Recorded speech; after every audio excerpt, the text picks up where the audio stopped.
Assalamualaikum.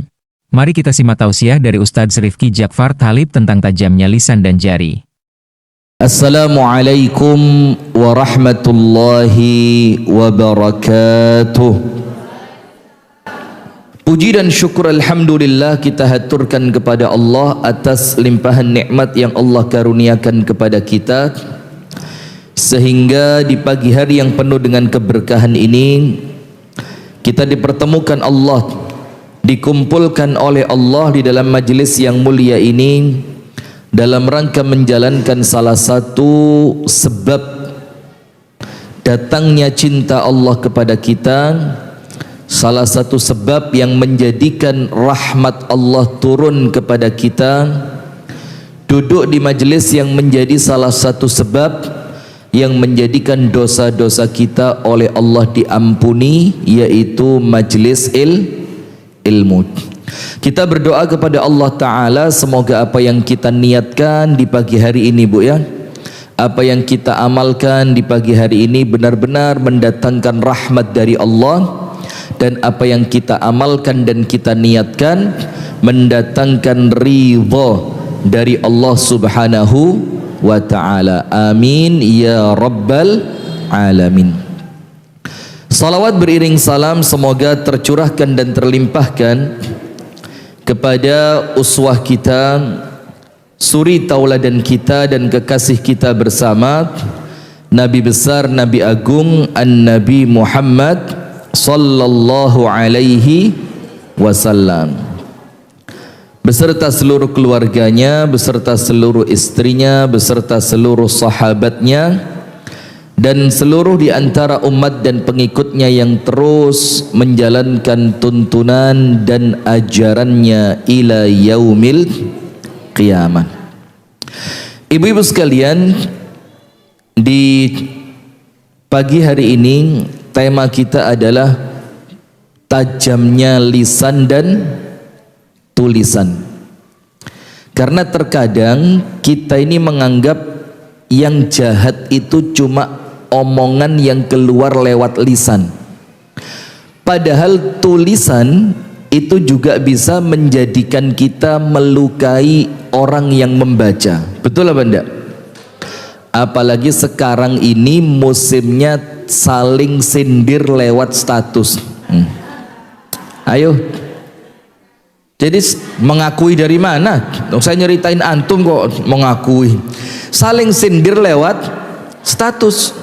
Nulis apa yang bikin orang lain penasaran, nulis apa yang membuat orang lain merasa dirinya yang dituju, kemudian masang sesuatu niatannya ngenyek orang lain, menghina orang lain, kemudian dia nge-share video, tapi video itu bukan untuk dia tapi untuk mukul orang lain. Pernah kejadian?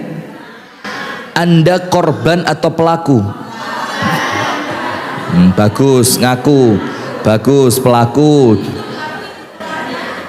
Sip ya, cocok. Duduknya yang jauhan, jangan deket-deket, bahaya.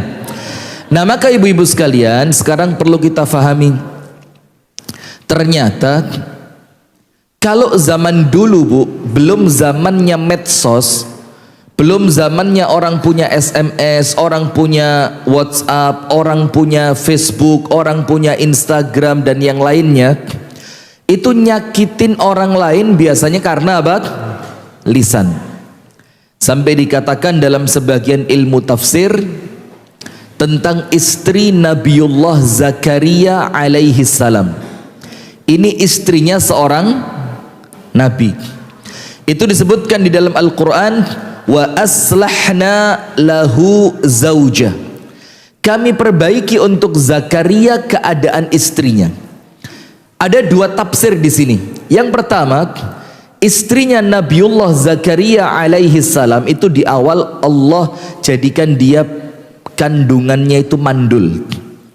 Ketika Nabi Zakaria berdoa memohon anak, Allah firmankan wa aslahna lahu zaujah. Kami perbaiki kandungan istrinya, akhirnya dia menjadi perempuan yang bisa hamil. Dalam tafsir yang kedua, wa aslahna lahu zaujah, kami perbaiki keadaan istri Nabi Zakaria. Ibu-ibu tahu yang dimaksud apa? Disebutkan di dalam sebagian kitab tafsir, kana fi lisaniha tul. Di awal-awalnya istri Nabiullah Zakaria itu mulutnya panjang. A'azzanallahu wa iyyakum ajma'in. Apa artinya panjang? Banyak berbicara. Nah, kemudian oleh Allah, wa aslahna lahu zaujah, kami perbaiki keadaannya dia. Akhirnya dia menjadi perempuan yang pandai menjaga lisan. Karena pandai menjaga lisan, Allah karuniakan kandungannya bisa hamil. Berarti salah satu keutamaan menjaga lisan itu adalah narik kebaikan-kebaikan dari Allah Subhanahu wa ta'ala. Maka apabila ada orang yang belum mampu menjaga lisannya, maka kebaikan itu menjauh dari dia. Sebelah sana bisa, sebelah sana. Menjadikan orang bisa menjauh dari, menjadikan kebaikan itu jauh. Bukan cuma kebaikan, kalau ada orang ngomongnya kasar, kalau ada orang ngomongnya senengane nyindir kayak ustadz. Iya tuh. Saya kemarin pulang dikasih tahu sama istri saya, bang, kok lek ceramah gelek ngilokno ibu-ibu. Saya bilang kutuk ngilokno itu pujian, saya bilang. Itu pujian itu ya, karena ibu-ibu ini dilokno gak kroso. Kayak dipuji gitu loh ya. Nah, sudah. Maka ibu-ibu sekalian, jangankan kebaikan, temen saja, konco, soulmate, ya kalau udah soulmate udah beda lagi. Itu dia tidak akan mendekat kepada kita ketika orang tersebut tidak mampu menjaga lisannya untuk menjaga perasaan kita. Betul apa enggak? Ngomongin tas tos, akhirnya itu melukai. Nah, apabila Anda menginginkan kebaikan itu Allah datangkan, Anda menginginkan teman-teman itu menjadi nyaman di sekitar Anda, maka lisannya dijaga. Latihan ngempet, latihan ngempet omongan. Jangan niru-niru lambe sisa. Apa? Turah. Sudah follow belum? Belum, coba follow, bagus itu. Nah, ini mumpung saya ingat Bu ya, kemarin ada temennya ibu-ibu meninggal ya. Itu insya Allah baik. Meninggalnya itu dalam keadaan pulang menjenguk orang sakit. Sementara orang yang menjenguk saudaranya yang sakit itu dinaungi 70.000 malaikat. Nah, tapi hati-hati, pelajaran buat kita apa? Meninggal itu bisa sewaktu-waktu. Lah kok pas mangan cilok terus kelelekan mati ya apa? Ayo. Nah, maka itu pelajaran buat kita. Beliau insya Allah berangkat dengan semua kebaikan yang beliau bawa ya. Berarti sekarang PR-nya untuk siapa? PR-nya untuk kita, bisa ndak meninggal dalam keadaan yang baik. Nah, kalau lisannya begini, ndak usah kaget, biasalah ya.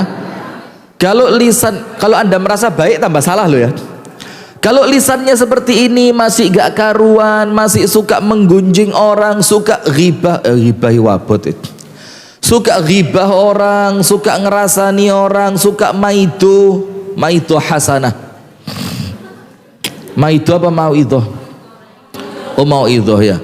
Suka maidu orang, ya tentu akan susah mendapatkan kematian yang baik. Nah, tapi sekarang dari yang awalnya lisan, sekarang mulai muncul orang yang bahasa Jawanya itu wedi ngarep wani mburi. Wedi. Jangan keras-keras, masuk TV nasional. Nah, maka dengan itu ada orang yang mengatakan, ini kalau di depan saya baik, tapi di belakang saya dia jahat. Nah, oleh sebab itu sekarang mereka memanfaatkan yang namanya tulisan. Karena kalau lisan itu kan langsung ngomong, tapi kalau tulisan kan iso diwolak-walik titik, pakai inisial, pakai nyindir yang rumahnya sebelahan sama masjid, pakai nyindir yang di rumahnya ada pohon ini, pohon itu. yang suaminya begini begitu, yang bodinya kayak lemper, kayak ini kayak itu. Nah, mulai sindiran itu muncul. Nah, berarti sekarang hati-hatinya Bu, bukan cuma hanya lisan, tapi juga hati-hati pada masalah tulisan. Nah, memang paling aman Bu ya, paling aman itu kalau ndak penting-penting banget, ndak usah nulis status. Status itu yang flyer pengajian, pengumuman pengajian, sampaikan satu hadis Nabi, satu ayat Al-Quran, itu manfaat. Atau nulis di status subhanallah, subhanallah, subhanallah. Akhirnya orang yang baca status baca apa? Zikir subhanallah, subhanallah, subhanallah. Anda setiap ada orang baca status Anda dapat pahalanya. Daripada sudah jelek, sombong, kok nggak perasaan belas loh, orang sing moco iki sopo iki. Akhirnya muncul banyak persepsi, muncul banyak suudzon, muncul banyak prasangka buruk yang itu nanti di screenshot. Ini kan tukang screenshot semua, tangkapan layar itu loh, crack, langsung kirim nang grup yang isinya cuma 2 orang. Lek wong loro lapo grup ya, Jabri aja 3 wis 3. Kirim grup yang isinya cuma 3, iki, iku, sudah tulis 3. Mbak, deloken Mbak statusnya sopo kira-kira tak tutupi jenenge. Mulai ngarang-ngarang, alah wis seru lek model ngono iku lak lambene sing iki sih. Lho. Iya Mbak, betul. Lah ya ngono iku gak ndang suwe ae lambene ya. Nah, ini bahaya. Maka paling aman sekarang jangan tulis status kecuali untuk kebaikan. Wes, kalau mau nyindir orang, sindiran ketika sholat tahajud. Tidak bisa Ustadz, oh nggak tahu sholat tahajud. Iya lupa. Kalau nyindir orang, sindir waktu Anda buka puasa. Tidak tahu Ustadz, nggak tahu buka bendino mangan tok. Kalau nyindir orang, sindir ketika sholat duha. Tidak bisa Ustadz. Waktunya sholat duha pas senam. Masa model kayak gini senam ini? Sudah, ini ceramahnya jaga lisan lah lagi. Nah, maka dengan itu ibu-ibu sekalian, kita perlu tahu. Yang pertama, silakan ditulis. Nomor 1, hadis dari An-Nabi sallallahu alaihi wasallam. Ketika Nabi besar Muhammad sallallahu alaihi wasallam ditanya oleh para sahabat, "Ya Rasulullah, apa perkara yang paling banyak memasukkan manusia ke dalam api neraka?" Jadi, ma aktsaru ma yudkhilun nasa an-nara. Apa perkara yang paling banyak menjadikan orang masuk ke dalam api neraka? Tulis dulu poin pertama. Rasulullah mengatakan, al-fam, fam itu lisan, wal farj, farj itu kemaluan. Ini 2 perkara yang paling menjerumuskan manusia ke dalam api neraka. Berarti sekarang kalau lisan itu diganti tulisan, berarti tulisan yang menyakitkan orang lain, yang menjadikan orang lain suudzon, yang menjadikan orang lain berprasangka buruk, yang menjadikan orang lain baper. Faham enggak? Kok sepertinya nyindir saya. Bales nanti yang sana bales lagi. Loh iki kok wani bales aku? Oh, mulai kurang ajar. Tak tagih hutangmu lak bingung. Nah, bales lagi. Nulis, gak usah nyindir-nyindir, utangmu bayaran. Bales lagi sebelah sana. Alah ngutangi mek 3 juta kok ruwet men, ramen. Loh, mali ketoro. Walah wong iku mbek wong iku sing tukaran. Nah, maka dengan itu berarti sekarang ketika lisan itu diganti dengan tajamnya tulisan, berarti tulisan pun bisa menjadi penyebab terbesar orang masuk ke dalam api neraka. Nah, kemudian dari hadis Muadz ibnu Jabal, suatu hari Rasulullah sallallahu alaihi wasallam ini bercerita kepada Muadz ibnu Jabal. Ceritanya tentang semua pintu kebaikan. Tentang apa? Semua pintu kebaikan. Salat tahajud, sedekah, sedekah, puasa itu tameng, tahajud itu cahaya, sedekah itu menaungi. Rasulullah cerita semua pintu-pintu kebaikan. Kemudian setelah itu apa? Rasulullah mengatakan, ala ukhbiruka bimilaki dzalika kulli. Muadz, mau ndak tak beritahu siapa orang yang akan mendapatkan semua kebaikan itu? Jadi dengan menjaga satu perkara, maka tahajud Allah ringankan untuk dia. Dengan menjaga satu perkara, maka puasa Allah mudahkan buat dia. Dengan menjaga satu perkara, maka sedekah itu untuk dia itu sesuatu yang tidak berat. Apa kata Rasulullah? Kuffa alaika hadza, jagalah lisanmu.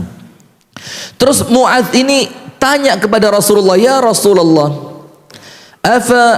hal inna muakhidhuna bima natakallamu bih?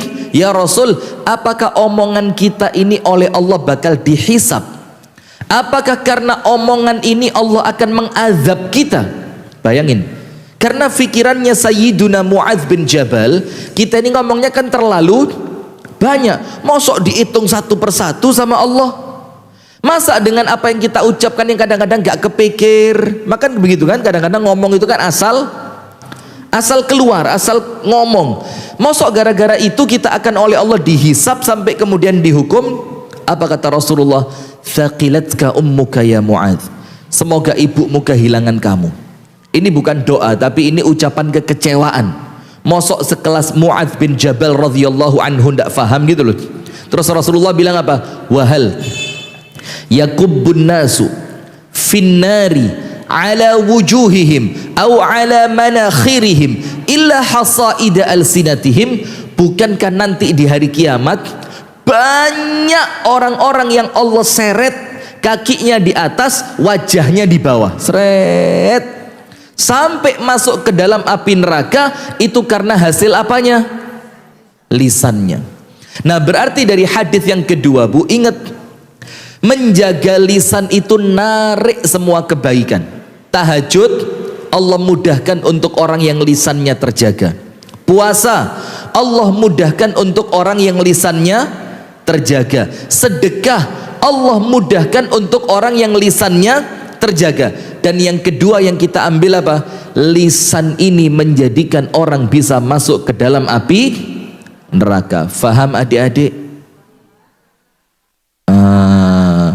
Anda kok serius sekali sih, gak kayak wingi? Yuk, coba yang ceria ya. Saya kok katut malian. Coba. Pare ini kan ngaji di mana aja orangnya kan sama ini. Iya. Mau ngaji yang sebelah sana, sebelah sini, situ, sono. Iki tok kan? Nggak ada makhluk lain kan? Nggak ada sudah ya. Kenapa? Ustadznya juga sama. Masya Allah. Ini coba mbok satu orang ngejak satu temen satu gitu loh caranya. Cek saya ndak bosen ngelihatnya itu, ada wajah-wajah baru gitu loh. Besok lagi konco sing lawas ditinggal ngejak sing anyar gitu loh, Bu. Nah, ini pancet ya, kono ngene, kono ngene. Nggak ada variasi. Sudah, astagfirullah. Sekarang hadis yang ketiga, perhatikan. Hadis yang ketiga. Rasulullah sallallahu alaihi wasallam bersabda, nanti saya di akhir akan sampaikan 14 bahaya lisan. Termasuk berarti apa? Tulisan. Sekarang muqaddimah. Kemudian hadis yang ketiga, ini jelas. Ini adalah tolak ukur. Tolak ukur itu apa? Tolak ukur itu apa? Ya tolak ukur ya. Tolak ukur itu ukuran, timbangan atau apa? Pinter. Ya, mizan nanti di hari kiamat. Tolak ukur, ukuran, ciri apa? Ya terus apa lagi? Buka kamus besar bahasa Indonesia. Standar. Jazakumullah, itu yang saya maksudkan. Masya Allah, sehati ya. Gini loh. Standar. Standarnya orang yang imannya baik. Jangan kier. Ini dapat hadiah, silakan. Us kadung seneng, iya gitu. Nanti dapat hadiah. Anda mau yang mana? Ini aja? Ini termasuk hadiah? Oh bukan. Rawon. Mahal rawon sekarang, naik harganya. Keluak mahal. Oh iya. Pernah. Gini. Saya ini pecinta rawon. Makan rawon kemana aja, tidak bisa ngalahkan rawon Kasembon. Oh itu begini, ramesnya belum pernah. Pernah, enak. Kabeh enak, soto nih enak. Umi saya itu saobai tangan enak. Bakso.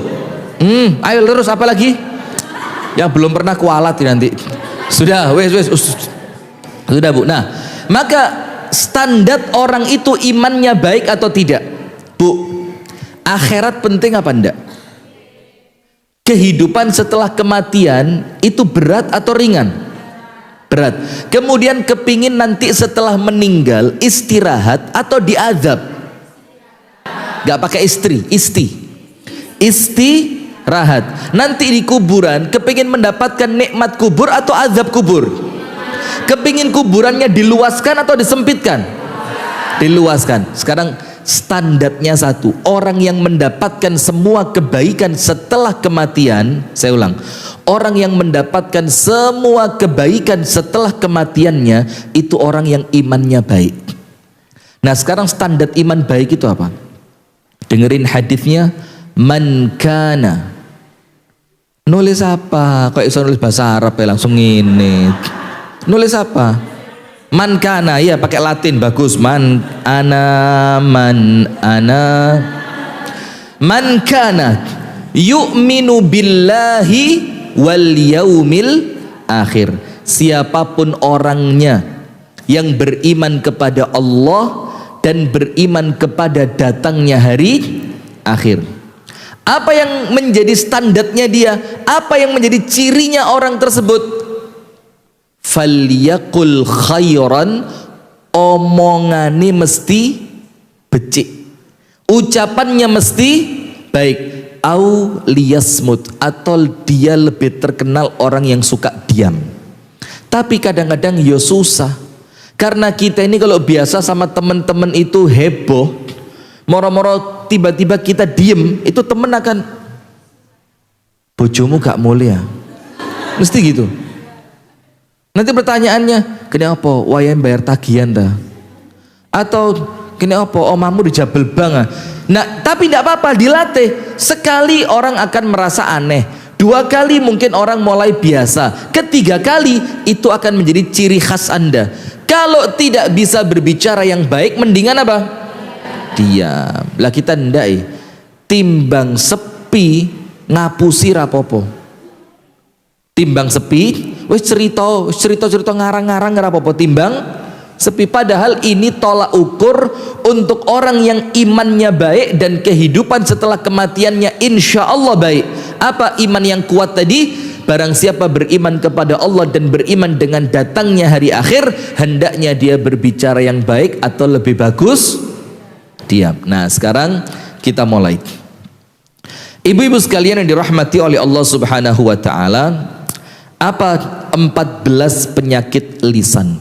Dan ini disebutkan oleh Al-Imam Al-Ghazali rahimahullahu ta'ala di dalam kitabnya Ihya Ulumiddin. Dalam kitab apa? Ihya Ulumiddin. Al-Imam Al-Ghazali menyebutkan ada 14, yang sebagian di antara 14 ini memiliki kemiripan, mirip. Sebagiannya apa? Mirip. Tapi kalau dijelaskan secara terperinci maka ternyata berbeda. Ternyata apa? Berbeda. Nah sekarang begini Bu.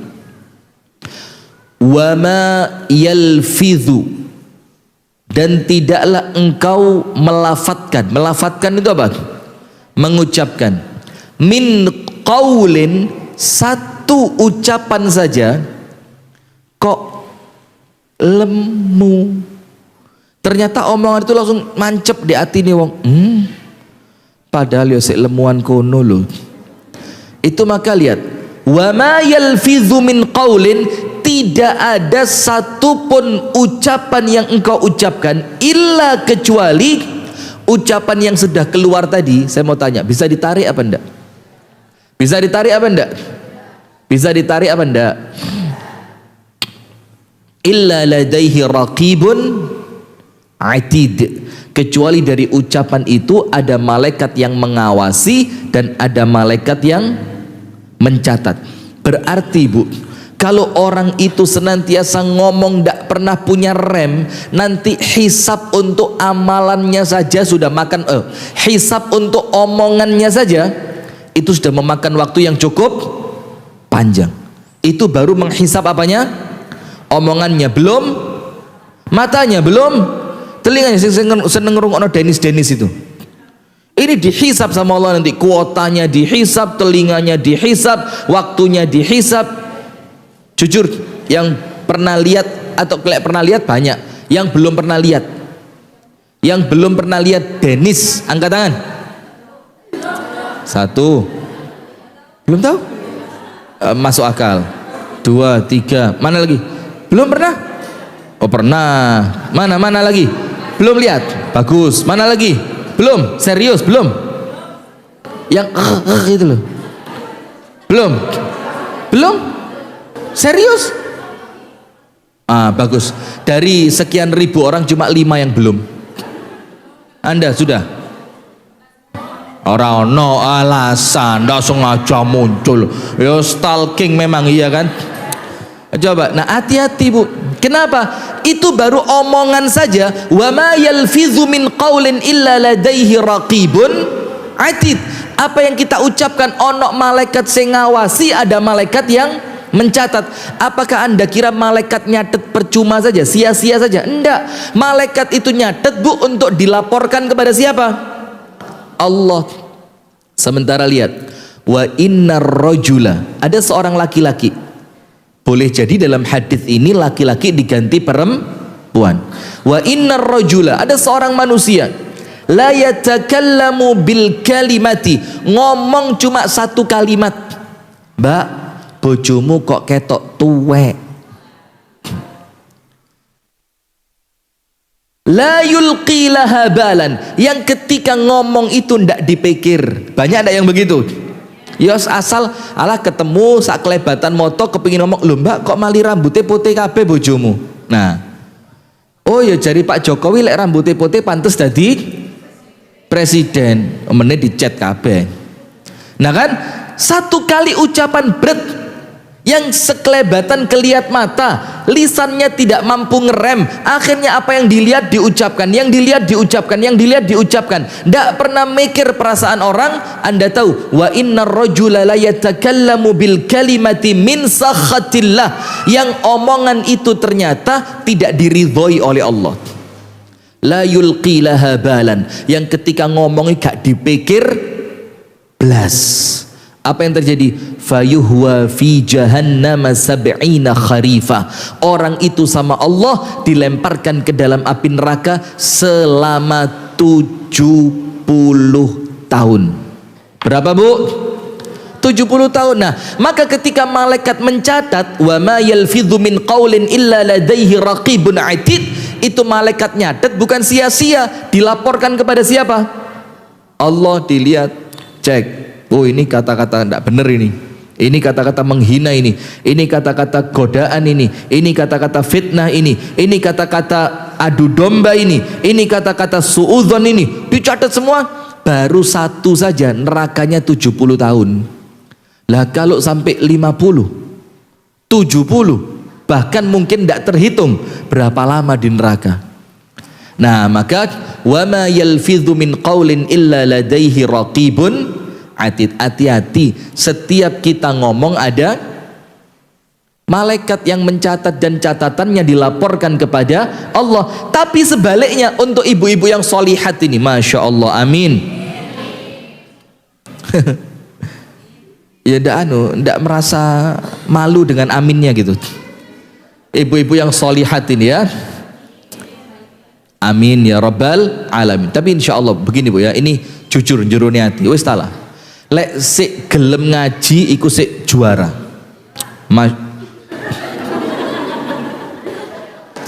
Ya ndak usah dijawab gitu ya, biasa aja lah ya. Lah kok ya iyalah. Lah kok Ustadz diyani gitu. Sudah. Insya Allah Bu ya. Kalau masih mau ngaji, insya Allah baik. Kenapa? Setiap dia mulai lupa, diingatkan lagi. Mulai males, disemangati lagi. Sama suami mulai berani, sekarang di majelis taklim dinasehati lagi. Sehingga setiap dia pulang dari majelis taklim, dia mendapatkan kebaikan-kebaikan yang baru. Amin ya rabbal alamin. Nah, sekarang sebaliknya. Tadi ngomong satu kalimat ndak dipikir, ternyata menjadikan Allah murka. Akhirnya masuk neraka berapa? 70 tahun. Sebaliknya, wa innar rajula, ada seorang laki-laki ataupun perempuan, la yatakallamu bil kalimah, ngomong satu kalimat min ridwanillahi ta'ala, yang kalimat yang dia ucapkan itu Bu, itu kalimat yang dicintai oleh Allah. Contohnya apa? Zikir. Anda zikir harian yang paling sering Anda baca apa? Cocoknya istighfar kalau ini. Loh. Masa istighfar tidak cocok? Lah ya sudah. Kok disuruh istighfar kayak orang tidak pernah punya dosa aja. Misalkan ada orang yang suka yang namanya al-baqiyatus shalihat. Apa al-baqiyatus shalihat dalam surat Al-Kahfi? Wal baqiyatus shalihatu khairun 'inda rabbi astaghfirullahalazim. Baqiyatus shalihat itu ditafsirkan oleh Nabi Muhammad dari hadisnya Utsman bin Affan. Apa al-baqiyatus shalihat? Ucapan yang pahalanya kekal, tidak akan berkurang dan menjadi simpanan Anda di sisi Allah. Namanya apa? Al-baqiyatus shalihat. Ucapan yang pahalanya kekal, tidak berkurang sebagai simpanan di sisi Allah. Kata Utsman apa? Sami'tu min Rasulillah. Aku mendengarkan dari Rasulullah bahwasannya kalimat-kalimat al-baqiyatus shalihat itu ada 5. Ada berapa? 5. Nggak usah ditulis juga, panjenengan sudah hafal kalau ini. Insya Allah sudah sering. Subhanallah, walhamdulillah, wala ilaha illallah, Allahu akbar, tambah 1. Wala haula wala quwata illa billah. Itulah kalimat-kalimat yang mungkin keluarnya juga spontanitas, otomatis, settingan pabrik. Karena ini kan pabrik dari majelis taklim semua. Ini keluaran majelis taklim ya kan? Maka kesandung subhanallah. Anda kalau kesandung apa? Innalillah, enggak apa-apa. Ada yang kesandung itu dok.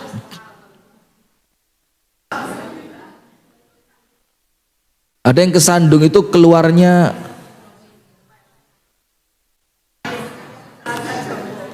hewan tak sih metu.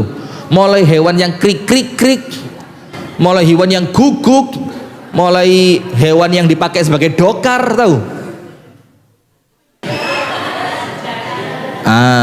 Anda kalau ada yang lebih kotor lagi Bu. Dan ada restoran, tahu? Ada restoran semua waitersnya, waiters ngerti enggak? Iya, memang saya sok keren aja ngomong waiters, padahal yang ngerti pelayannya itu semuanya latah. Dan itu latahnya elek. Dan itu sempat viral waktu, tapi sudah agak lama, berapa tahun yang lalu itu. Rupanya bangkrut ya, kapok. Nah sudah, maka ibu-ibu sekalian, ada orang yang secara tiba-tiba mengucapkan suatu kalimat yang kalimatnya itu ketika keluar tidak seberapa dipikir, tapi kalimatnya dicintai oleh siapa? Allah. Apa yang terjadi? Contohnya, sering moro-moro ngelihat apa? Subhanallah. Ngelihat sesuatu yang kurang baik, astaghfirullah. Anda mendapatkan sesuatu yang menyenangkan, alhamdulillah. Kroso atini roto gak penak, la haula wala quwata illa billah. Atau ucapan hasbunallah wa ni'mal wakil, ni'mal maula wa ni'man nasir. Kalimat-kalimat itu keluarnya dari panjenengan, itu otomatis. Ternyata karena kalimat itu Allah ridho, dengan itu oleh Allah Anda langsung dimasukkan surga. Berarti mendingan ngomong baik atau ngomong buruk?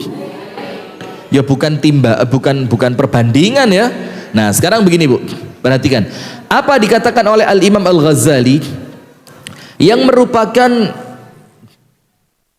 keburukan lisan nomor 1 sampai 3. Nomor 1 sampai 3 ini mirip. Tulis nomor 1. Berarti kalau tulisan kita maksudkan termasuk apa? Kalau ucapan kita maksudkan termasuk tulisan. Nomor 1.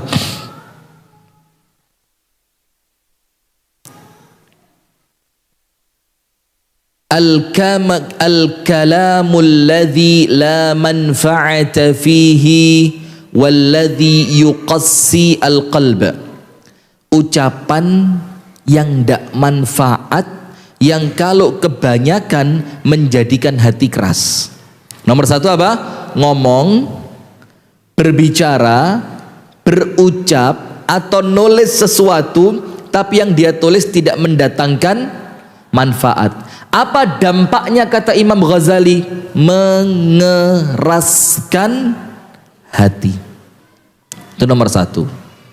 Jadi ngomongnya itu dibilang dosa sebenarnya ya enggak. Tapi pertimbangannya bukan lagi dosa atau tidak. Pertimbangannya apa, Bu? Ini levelnya naik. Ini kalau tak tulis manfaat atau tidak. Kalau dianggap tidak ada manfaatnya, nanti hati-hati. Waktu kita untuk menulis sesuatu yang tidak manfaat itu akan kita sesali. Waktu kita untuk mendengarkan sesuatu yang tidak manfaat itu akan kita sesali. Kenapa dulu tidak dipakai untuk amal ibadah? Kenapa tidak dipakai untuk mengucapkan yang baik? Zikir subhanallah walhamdulillah wala ilaha illallah wallahu akbar. Padahal panjenengan juga tahu 2 kalimat ringan di lisan, berat pahala timbangan, dicintai oleh Allah yang Maha Rahman. Kalimatnya apa? Subhanallah wa bihamdihi subhanallahil azim. Itu kalimat yang ringan. Allah cinta. Tadi hadisnya apa kalau Allah cinta? Dimasukkan surga dan pahalanya besar. Apa abote? Mbek goreng tempe, ambek goreng fitnah, goreng gosip, mbek ngerasani astagfirullahaladzim. Kok iso kayak ngono Mbak ya? Astagfirullah. Masya Allah. La haula wala quwata illa billah. Ndelok elo jijik Mbak yo. Astagfirullah. Loh, ki malaikate bingung. Api elek. Ini suwe-suwe kesian ngerasani tapi astagfirullah. Lo entah Mbak, iku Mbak alise Mbak. Koyok aspal dalan pari lama. Astagfirullah. Amit-amit jabang bayi. Loh, coba. Sudah Bu, mendingan dipakai ngomong omongan yang manfaat. Karena omongan itu walaupun tidak berdosa tapi tidak mendatangkan manfaat, termasuk tulisan. Nulis di status, wes pokok asal nulis. Walaupun tidak berdosa, tapi minimal akan menjadikan hati kita keras. Berarti nomor 1, berbicara yang tidak mendatangkan manfaat. Nomor 2, ini tulis nanti hadiahnya dari sini. Nomor 2,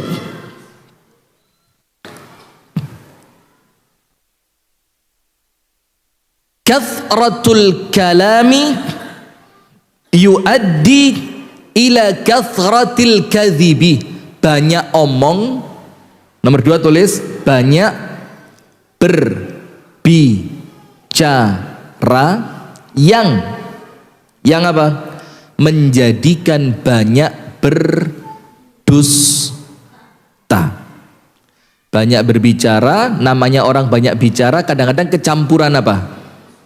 Bohong. Pingin Mbak aku kepeduk Mbak sing situ iki. Nah, wes ceritanya dari awal baik terus sesuai fakta. Lama-lama karena yang diajak berbicara kurang antusias ditambahi. Lah kok moro-moro Mbak ndek sirai metu tanduke ya Mbak. Tuh. Itu yang diajak ngomong langsung melek. Ya aku gak ketok tiba no anaknya nyekel pelembungan dek burine pelembungannya muncul Mbak. Oh alah lemes mana. Nah maka banyak bicara ini akan berpotensi menjadikan orang yang banyak berbicara banyak apa? Dusta. Kunci mobil saya di sana tadi. Mana? Oh, astagfirullahaladzim, mobil mahal itu. Sudah. Apa tadi? Banyak bicara. Apa dampaknya sekarang gini dulu. Kalau berbicara yang tidak manfaat, dampaknya apa? Mengeraskan hati. Sekarang banyak berbicara. Dampaknya apa? Akan menarik ucapan dusta. Sekarang yang ketiga. Apa penyakit lisan yang ketiga disebutkan oleh Al-Imam Al-Ghazali? Omong kosong. Al-kalam al-fadhi. Kalamul fadhi. Kalam fadhi. Apa kalam fadhi itu?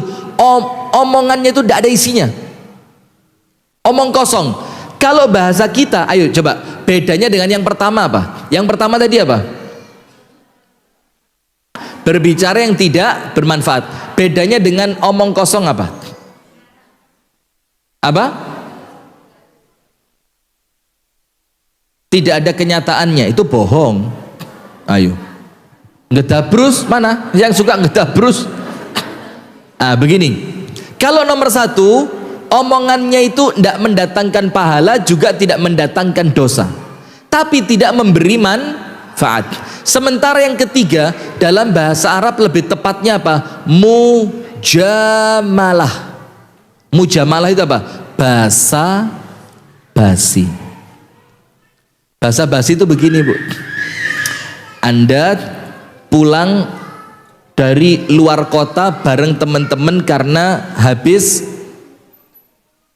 acara kemanten, bicara bareng-bareng satu mobil, nyewa elfnya Bu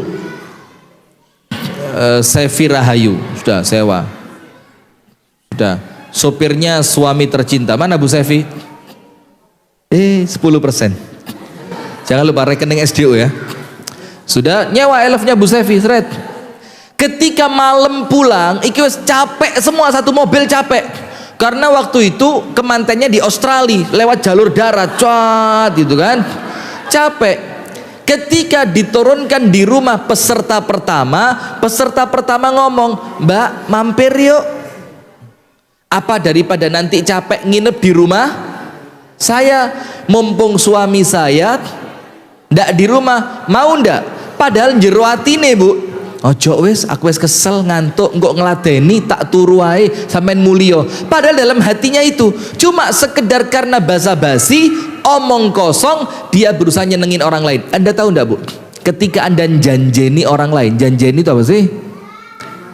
Nyemayani. Nyemayani itu apa? Memberi harapan, belum tentu palsu, memberi harapan positif.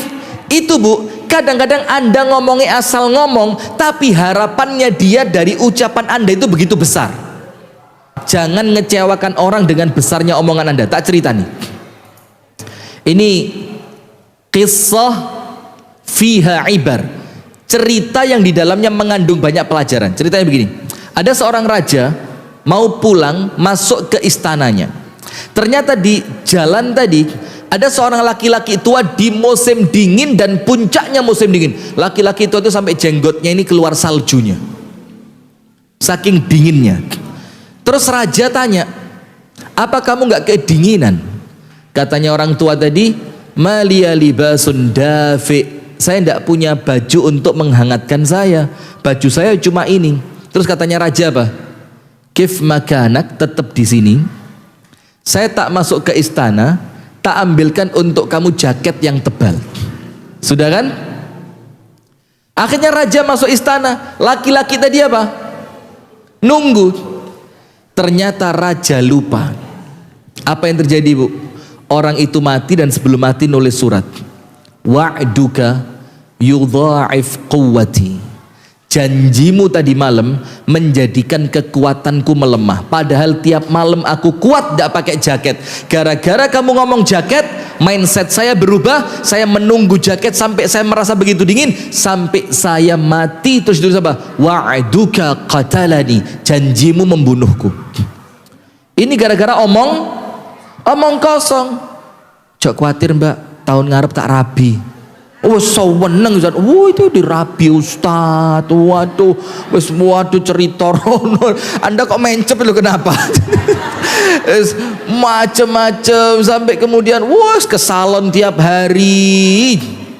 Ternyata ustadznya basa basi. Bukan gosip, basa basi. Ya sekedar cek seneng ngono lho. Mosok wis bendina muncul gak digudoblas kan ya gak penak. Nah, sudah, maka ingat. Dari 3 perkara ini, Bu, ayatnya 1, tulis. Nomor 1 apa? Berbicara yang tidak mendatangkan manfaat. Nomor 2, banyak berbicara akhirnya memunculkan dusta. Nomor 3, omong kosong. Apa dampaknya omong kosong? Menjadikan orang lain besar harapan. Apa dampaknya omong kosong? Ini hadiahnya loh, ini nanti yang 3 ini. Oh, yang paling besar. Kena suaranya blas. Nanti rusak tau kopiah-kopiah.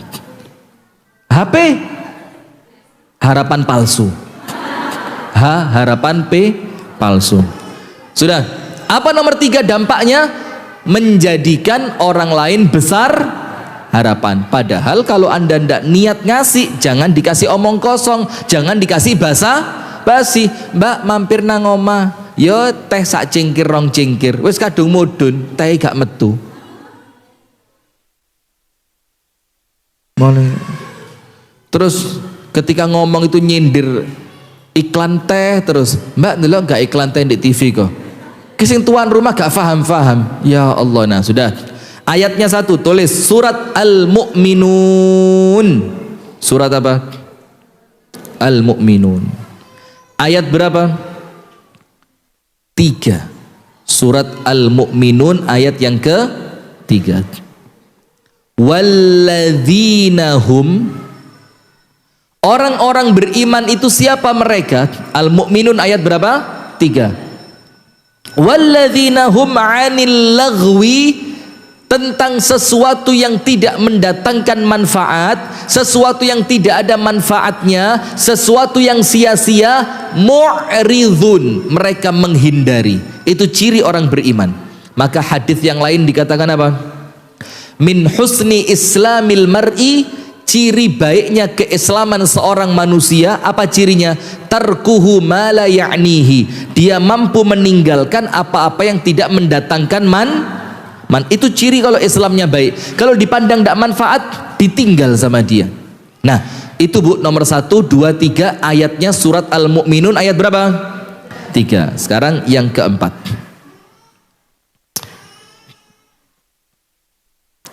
Ucapan yang menyebabkan pertengkaran. Ucapan yang menyebabkan apa? Pertengkaran. Dengan yang kelima mirip. Yang kelima apa? Banyak ngomong yang menyulut emosi. Mirip apa enggak? Nomor 4 apa? Ucapan yang menyebabkan pertengkaran. Nomor 5, banyak bicara yang akan memunculkan permusuhan. Yang keenam, mereka yang berbohong dengan mengaku apa? Ngerti sesuatu padahal dia ndak ngerti. Sudah, sekarang lihat hadisnya begini. Nomor 1, ucapan yang memunculkan pertengkaran. Contohnya apa? Namimah. Namimah itu apa? Adu domba. Begini Bu, omongan satu orang dipindah ke orang lain, tujuannya apa? Merusak hubungan 2 orang yang bersahabat. Mbak, sampean kan deket sama orang itu. Iya, saya deket sudah lama, 5 tahun. Padahal Mbak, kalau ndak ada sampean dijelek-jelekkan, itu loh saya mendengarkan langsung. Akhirnya temennya tadi merasa marah. Akhirnya muncul apa? Permusuhan di antara mereka. Ini mirip-mirip dengan namimah. Kalau banyak bicara yang memunculkan apa ini? Banyak berbicara yang memunculkan permusuhan itu apa? Lihat. Kullu syai'in lahu bad'un. Segala sesuatu itu ada pembukanya. Betul apa enggak?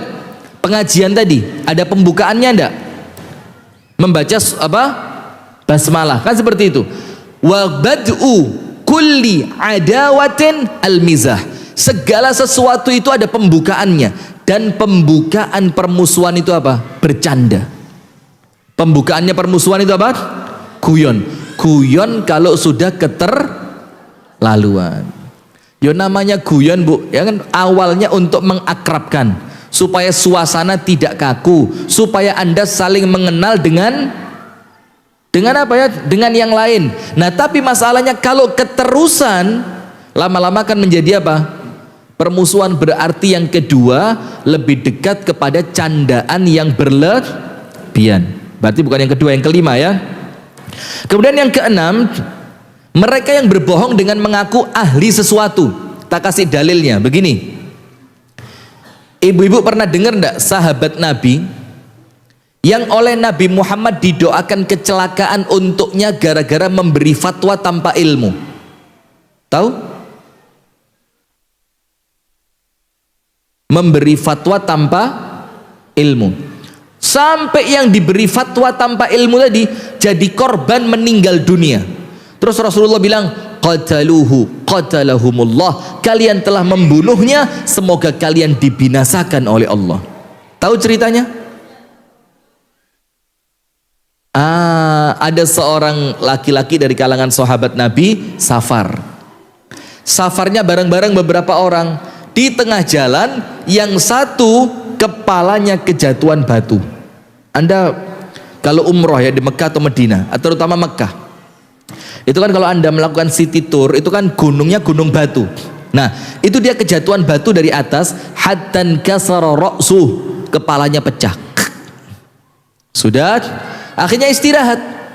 Setelah istirahat, dia ketiduran.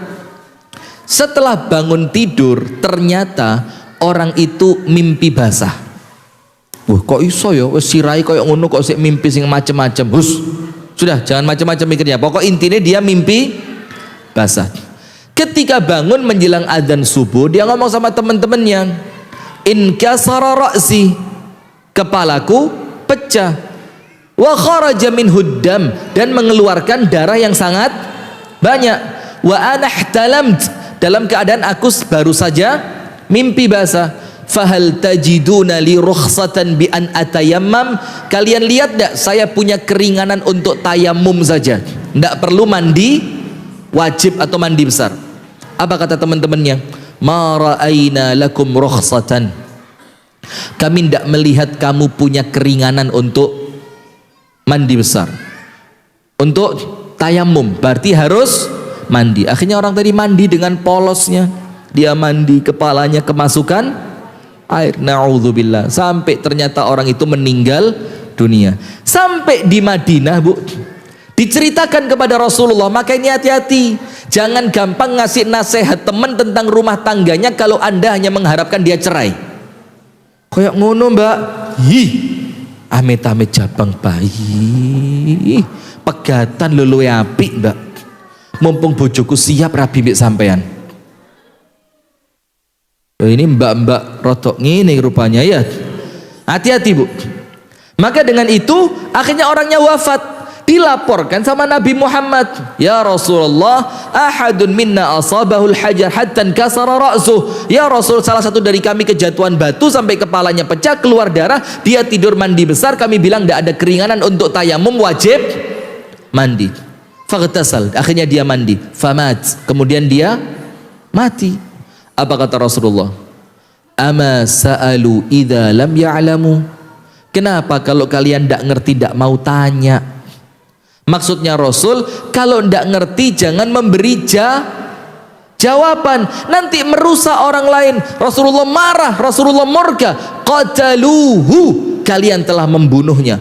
Qatalakumullah, semoga kalian dibinasakan oleh Allah. Ini hati-hati, ngaku pakar sesuatu, ngaku ngerti sesuatu, ngomong, nulis, nyatet, caption segala macam, akhirnya omongannya mencelakai orang lain. Itu yang keberapa? Keenam. Yang ketujuh, ini ibu-ibu banget, tulis, ini paling bagus ini, tulis. Yang ketujuh, ucapan yang mengandung caci maki, termasuk tulisan yang mengandung apa? Caci maki. Termasuk, maaf, ngeritik presiden, kritik kebijakannya, cukup. Nggak usah ngeritik anu ya kok gak lemu-lemu, atau ngeritik apanya lagi, penampilannya gini. Anda kok jauh sampai istrinya segala. Iki pembahasannya jaga lisan loh Bu. Astagfirullah. Nah sudah, kalaupun Anda ngeritik presiden, cukup kritik apanya? Kebijakan. Tapi fisiknya jangan. Ibu-ibu pernah dengar cerita semangka rusak enggak? Kabeh belum. Anda ini ngaji apa biasa nih? Gini, ada seorang suami beli semangka.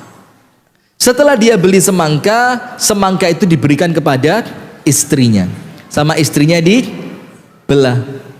Ternyata semangka itu sudah layu, itu pun tidak merah. Istrinya marah. What? Kan gitu kalau marah. Ya apa? Anda kalau marah apa? Diem. Bagus. Bersyukur kalau marah Allah jadikan diem. Bersyukur. Lek marah, saya kalau marah tidak pernah teriak-teriak. Tak blokir nomornya istri saya, tak ngomong, selesai. Selesai urusan. Percuma ngamuk, tuas gari lorati. Wong wedok iku diamuk gak tambah seneng, tambah lorot hati. Diemin, blokir nomor HP-nya, gak usah diajak ngomong, turun di kamare.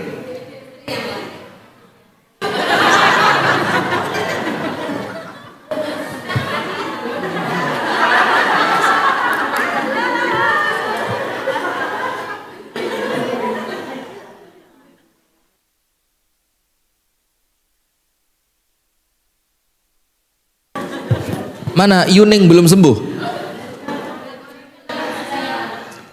Takziah ketemu, ngaji ndak? Bagus Yuning, lanjutkan. Masya Allah. Iya, karena takziah itu pahalanya besar ya. Ngaji lebih besar. Sudah, maka begini. Saya mau ngomong apa tadi? Saya mau cerita apa? Semangka ya. Dipecah sama istrinya, Pak. Ternyata semangkanya layu dan berwarna putih. Bahasanya alum pucet gitu loh. Sudah, maka istrinya marah. Ndak pinter milih semangka. Ini lihat, uangnya keluar, belinya mahal, semangkanya jelek. Terus suaminya bilang apa?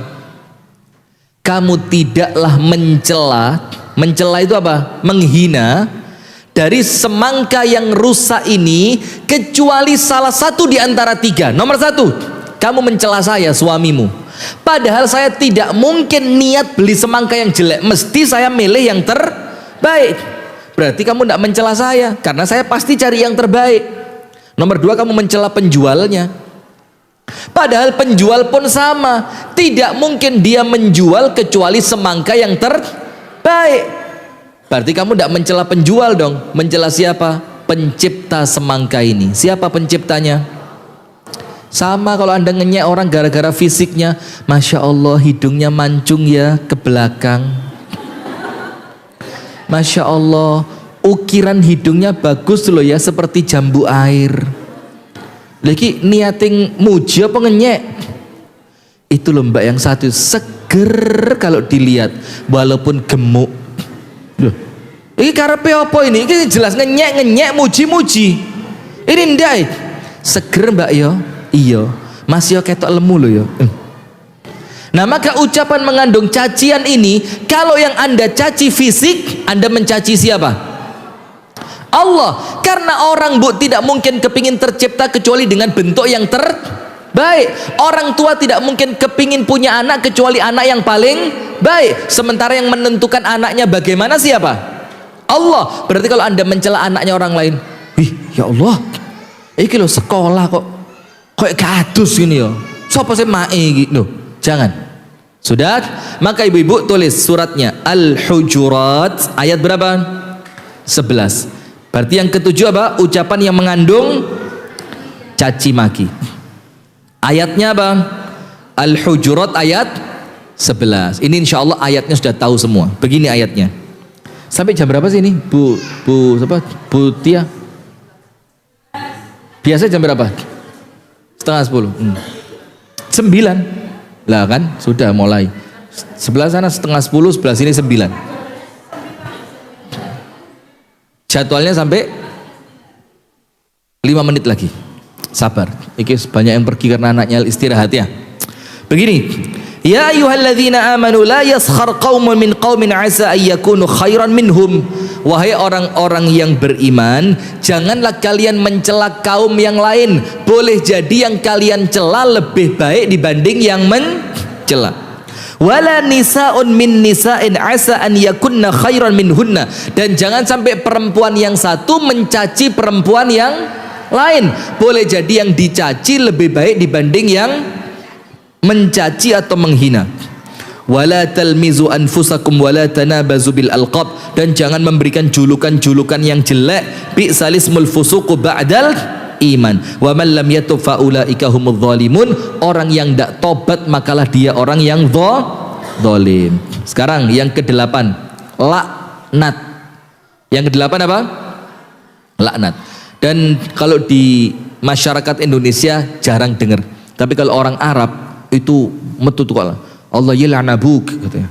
Semoga Allah melaknat bapakmu. Kalimat mal'un. Pernah dengar gak kata-kata itu? Terlaknat kamu. Wah, itu kalimat-kalimat yang harus dihindari. Kenapa? Nabi Muhammad mengatakan lastu bu'ithu la'anan. Aku ini dikirim oleh Allah bukan untuk tukang laknat. Bukan untuk melaknat orang. Walakin bu'ithu rahmatan. Tapi aku diutus untuk memberi rahmat. Termasuk laknat ini apa? Kalau bahasa kita saiki bu, maaf loh ya, mesuh itu loh. Ngerti mesuh? Itu kata-kata kotor yang dalam konotasi dalam ucapan Imam Ghazali ini itulah laknat. Misui wong. Yang di podcast itu apa itu? Tidak paham saya. Nah, kata-kata yang mengandung laknat. Yang ke-9, ungkapan syair yang membangkitkan nafsu seseorang. Lagu. Coba, lagu apa? Timbang ngingu kambinge mending tuku. Paham lagu itu? Lagu tahun berapa itu? Beberapa tahun yang lalu kan? Atau gini, lagu Cinta Satu wes, saya mau tanya, Cinta Satu Malam itu lagu apa? Lagu apa? Nah, itu termasuk kotorannya lisan. Berarti kalau mengucapkan tidak boleh, dengar boleh. Dengar boleh. Loh, Ustaz kok tahu lagunya? Ayo, Anda kok tahu? Terus Anda dengerin aja, nggak dinasehati, nggak didoakan. Ada sesuatu bu yang kita berusaha menghindari, tapi Melayu nandiai mesti kena. Masuk pasar lagunya itu, naik bis lagunya itu, ngisi HP di counter lagunya itu. Maka mau ndak mau jadi apa? Padahal itu salah satu yang mengotori lisan, mengotori telinga, termasuk penulis lagunya. Coba datang ke undangan, lagunya ya wes lagu-lagu ndak kena. 10, guyon tapi guyonannya itu menghina. Kalau tadi hanya menghina, sekarang apa? Bercanda tapi candaannya apa? Nyakitin. Contohnya apa? Anaknya bakul tahu. Niatnya apa? Bercanda. Tapi nyakitin nggak? Nyakitin. Itulah sampai kenapa Ikrimah, tahu Ikrimah, putranya Abu Jahal, itu ketika Ikrimah masuk Islam, Nabi Muhammad bilang apa? Mulai hari ini jangan seorang pun menceritakan tentang keburukannya Abu Jahal. Kenapa? Karena mengungkit keburukan ayahnya akan menyakiti hati anaknya. Anaknya tukang kebun, anaknya tukang beca. Nggak, itu waktu kita kecil sering kan sudah minta maaf sama orangnya. Sudah minta maaf. Anda tahu bu, tak kasih satu cerita lagi. Aduh, 5 menit lebih. Enggak apa-apa, saya yang enggak boleh, Anda enggak apa-apa, saya jadwal saya padat. Sombong? Bukan, pamer. Ya enggak juga mau pulang. Imam Muhammad Ibnu Sirin, tahu, ulama di zaman tabi'in, ahli hadis, ahli tafsir, ahli fikih, kaya raya, di akhir usia melarat, tidak punya apa-apa. Sampai ketika mau makan, jual kayu atap rumahnya, dipotongin, dibawa ke pasar, bakal kayu bakar, duitnya dapat buat beli makan tiap hari sampai habis. Muridnya tanya, panjenengan dulu kan orang kaya, kenapa kok tiba-tiba jatuh miskin? Hati-hati loh Bu, ini banyak kejadian. Termasuk saya juga punya cerita. Orang yang kami kenal sukses, pinter, kaya, ngilokno tukang parkir Bu, ndak lama setelah itu hancur. Serius ini, saya lihat sendiri. Ya Allah. Maka hati-hati. Dibilang apa? Pantas jadi tukang parkir, bodoh kamu. Ya Allah, itu langsung betul. Ya belum tentu karena itu, tapi ada kemungkinan bisa jadi karena itu. Maka Imam Muhammad bin Sirin ditanya sama muridnya, kok bisa bangkrut? Dulu kaya raya, kami dikasih makan sehari 3 kali, kok sekarang kamu mau beli makan aja jual kayu? Dibilang apa? Kana yamurru bi rajulun aflas fi tijaratihi fanadaituhu wa asrukhu lahu ya muflis. Dulu ada laki-laki lewat di depan saya, dan laki-laki itu perdagangannya bangkrut, tak guyoni, tak jeriti, wong bangkrut, sekarang Allah membalasku dengan kebangkrutan. Loh, bahaya apa enggak? Termasuk nulis. Ada temennya tokonya enggak laku, ditulis dengan kata-kata yang pedes tapi nyindir. Mbok kira dodolan ki gampang ye jal, bahasa-bahasa puaripoli. Jal perasaanmu piye? Ya apa? Terus wis kadung goreng weci sakmono kean, rapayu piye jal? Ayo. Pernah nulis seperti itu? Yang semisal lah yo, gak mesti weci yo, liyane yo. Mbak kira dadelan gamis ki gampang ya jal? Ya apa? Ayo, dikira saya tidak tahu, mata-mata saya banyak. Hati-hati. Ada yang rekreasi kemana, foto nih ini barang. Ya ada. Loh Ustadz kok tahu? Mata-matanya banyak. Ada yang kacamatanya sebesar wajah. Jadi bukan nutupin mata, nutupin sewenang. Sering ya. Nah sudah menghina. Tapi niatannya apa? Guyon. Hati-hati. Sekarang yang keberapa? 11. Mengejek orang lain karena profesi. Kalau yang pertama tadi mengejek mungkin karena nasabnya, karena nasibnya, karena mungkin fisiknya. Kalau sekarang karena apa? Profesi. Mbak, duwe bojo kok kerjone manol. Ngerti manol? Ya lebih bagus tapi tanggung jawab, ndak pernah selingkuh, ndak pernah marah, jadi suami yang tanggung jawab daripada suaminya parlente pakai jas tapi di sana riba, di sini clubbing, di sana narkoba, di sini sengkuni. Ayo milih mana? Nah, ya ndak milih dua-duanya kalau bisa. Cuma kan daripada sakit hati walaupun suami kaya raya, mendingan suami sederhana tapi nyenengno. Maka jangan menghina profesi orang lain. Kenapa Bu? Disebutkan di dalam hadis, tidaklah seseorang mencela orang lain karena dosa yang dia lakukan, dia tidak akan wafat sampai dosa itu kena sama dia. Termasuk profesi. Hei manol, nanti hati-hati, kalau bukan Anda anak, kalau bukan anak cucu, kalau enggak cucu sampai berapa? 7 ke bawah. Allah itu kalau murka sampai 7, kalau seneng sampai 7. Maka itulah ikhtiarkan mulai diri kita dulu yang Allah senangi, nanti tuju ke bawah oleh Allah disenangi.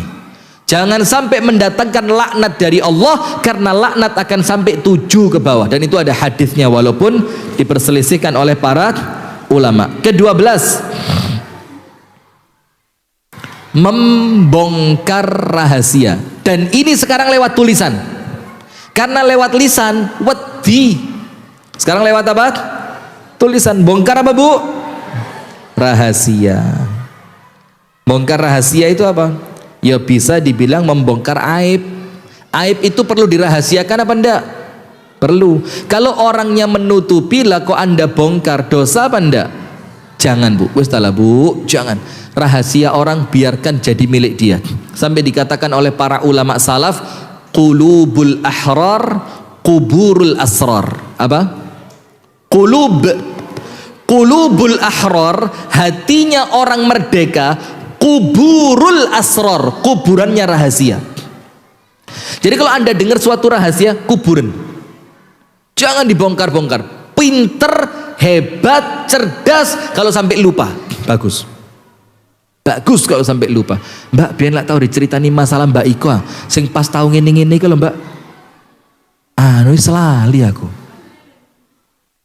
Walaupun eling, karena itu bohong untuk kebaikan daripada mengungkit keburukan orang. Jangan, Bu. Aduh, yang paling susah itu kalau yang dibongkar aib tentang apa? Keluarga. Jangan. Anda punya teman nikah dengan seseorang yang nikahnya sama dia dirahasiakan. Ojo kepingin ruh. Jangan. Ini penyakit.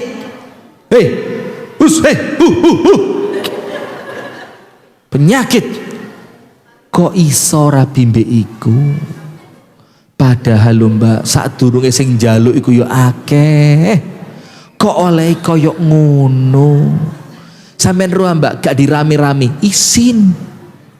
Coba oleh nom ganteng ustad, petung dino petung bengi nanggap wayang. Sudah, kalau orang tidak bongkar, jangan dikorek.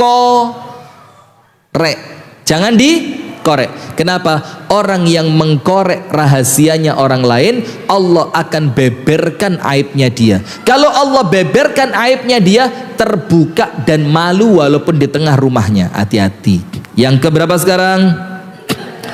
13. Berjanji palsu. Cirinya siapa? Orang munafik. Termasuk janji palsu, ngaku jam 8 mulai 8:15. Ciri orang munafik.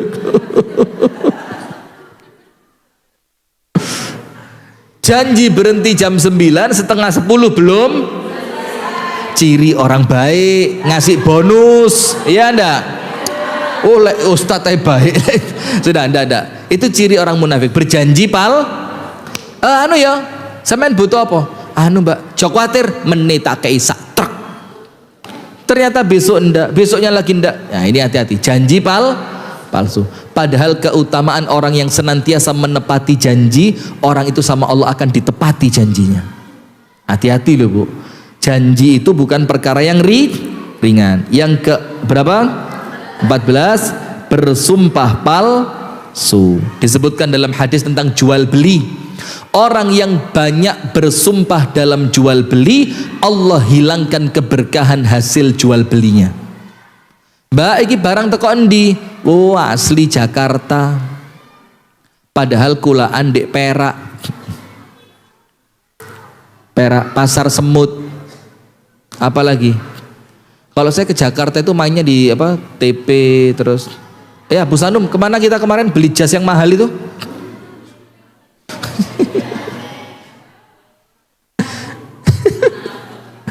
Tanah Abang. Nah, sudah. Yang terakhir apa, Bu? Banyak bersumpah. Wabil khusus untuk melariskan barang dagangan. Pertanyaan pertama, nomor 1, 2, 3 sebutkan plus dalilnya. Tak kayak sing paling gede. Silakan, Mbak. Nomor 1, 2, 3 apa? Betul, silakan. Masya Allah, ambil. Serius, ambil. Serius, Masya Allah. Anda saya lihat dari tadi semangat nulis. Ambil. Tolong Mbak, kasihin Mbak. Ini Masya Allah, Anda paling semangat loh dari tadi. Tapi di majelis taklim yang lain belum pernah kelihatan Anda. Datang terus, ya sudah ini hadiah, ambil. Mau apa enggak? Enggak mau ya wis. Sebutkan 1, 2, 3 plus dalil. 1, 2, 3. Silakan, serius ini. 1, 2, 3. Silakan Ibu. Tidak manfaat. Banyak bicara akhirnya banyak berdusta. Nomor 3, omong kosong. Omong kosong itu apa? Basa basi. Dalilnya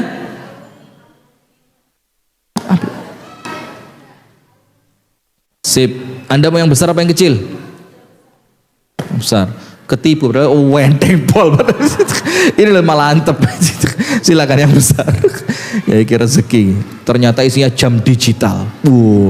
Bisa menghitung langkah gerakan kaki. Jazakillah khair. iPhone. Coba tuker. Sudah. Pertanyaan berikutnya masih ada 3. Sebutkan mengapa Imam Muhammad Ibnu Sirin bangkrut di akhir usianya, plus cerita. Kita ambilkan yang berat. Ini berat. Kayaknya minyak wangi nih. Iya, minyak wangi. Saya ini ahli nerawang. Ayo, Imam Muhammad bin Sirin tadi yang awalnya kaya raya, ternyata terakhirnya kalau beli makan jual kayu reng di. Ayo apa ceritanya? Cerita mbak, menghina orang lain. Ya apa ceritanya? Ada orang apa? Ini nih. Ada orang gagal. Ayo angkat tangan, jangan. Orang yang lewat seperti apa? Jazakillah khair. Orang lewat dicandain apa? Bangkrut. Akhirnya oleh Allah dihukum dengan kebangkrutan. Berarti bahaya apa enggak Bu? Bahaya. Padahal niatnya apa? Guyon. Jangan lewat kamera ya, viral Anda nanti. Sudah, ada 2 lagi. Pertanyaan berikutnya. Sebutkan jazakillah khair dalil tentang larangan mengolok-olok orang lain. Surat apa, ayat berapa? Silakan. Nah, yang ini. Ayat sudah, dua-duanya dapat. Al-Hujurat 11. Sudah ibu-ibu yang dirahmati oleh Allah, itu yang dapat kami sampaikan. Semoga ada manfaatnya. Jadi hati-hati Bu ya. Kenapa pengajian jazakillah khair itu? Kenapa pengajian tentang lisan itu penting Bu? Karena memang lisan itu sesuatu yang paling susah dijaga. Saya juga minta maaf Bu ya, omongan-omongan saya kan Anda ngerti kalau saya itu guyon kan, gak serius. Saya bilang apa itu tidak serius Bu ya, guyon ya, jangan salah paham. Cuma guyon ini kalau masuk di YouTube, kadang-kadang pemirsa YouTube tidak ngerti kalau suasana di tempat ini ya suasana yang beda dengan yang dilihat di YouTube. Maka kalau ada kata-kata yang kurang baik, saya mohon maaf sebesar-besarnya. Semoga ada manfaatnya. Dan itu 14 diulang-ulang Bu ya. Semoga Allah memberikan kita kemampuan untuk menghindarinya. Amin ya rabbal alamin. Subhanakallahumma wa bihamdika asyhadu an la ilaha illa anta astaghfiruka wa atubu ilaik. Assalamualaikum warahmatullahi wabarakatuh.